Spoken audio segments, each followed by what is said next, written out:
The Jane and Finch area is a highly densely populated neighborhood in the north end of Toronto located in North York. Originally, the area was inhabited by the First Nations people who had a village set up in the banks of the Humber River around the years 1400 to about 1600. In the 1700s, German pioneers started making their way north from Pennsylvania in the United States and settled in the area.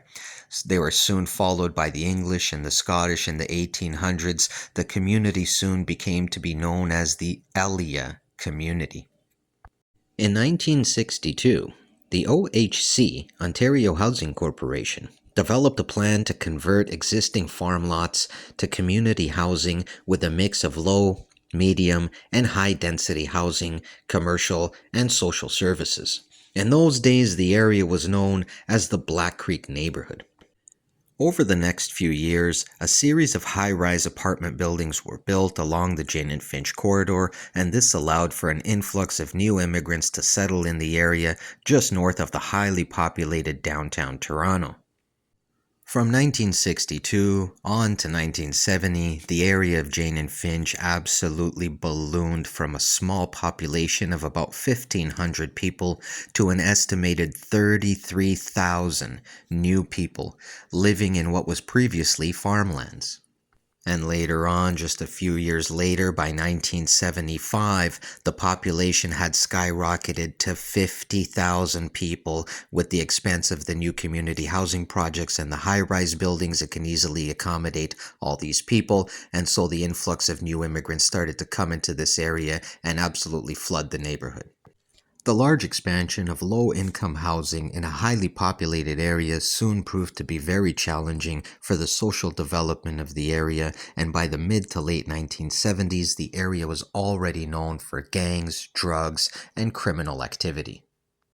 The Jane and Finch neighborhood was left with a bad image because of this, and being so far in the north end of the city, the residents felt more and more isolated as they began dealing with overcrowded schools, non-existent social services, inadequate playgrounds and facilities for their kids, and dealing with police harassment in general.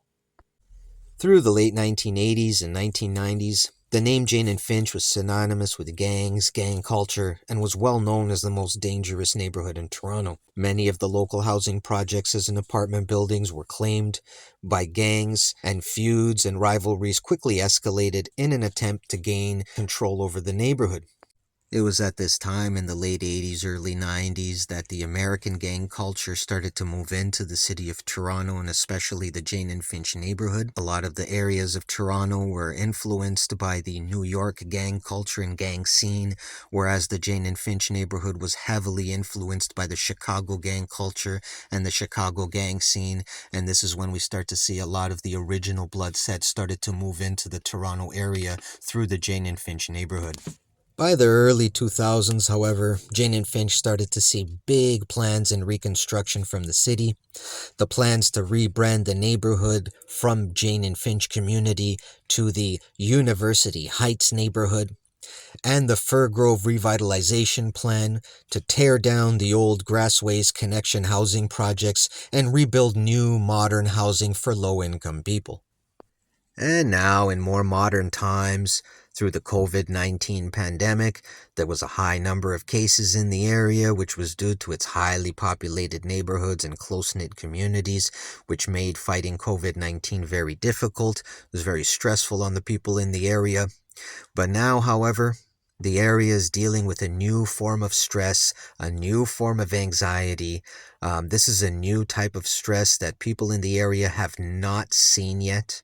And this is the skyrocketing cost of housing and living. Rent in the city is just going sky high, is becoming absolutely unaffordable for the average person.